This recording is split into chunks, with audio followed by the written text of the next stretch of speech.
This method is for 2-inch doors only and should only be used if there is tension on the torsion spring to prevent the door from closing.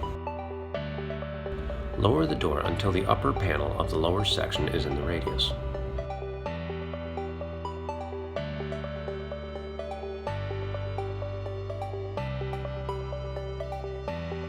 Roll the upper section onto the lower section of the door, making sure that the panel seats correctly onto the lower section.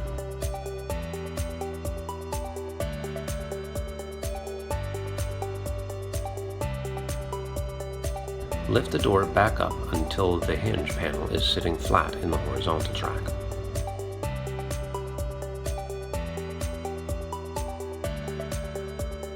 Using the hinge with the matching number, line the SL hinge up with the pre-drilled holes of the panel.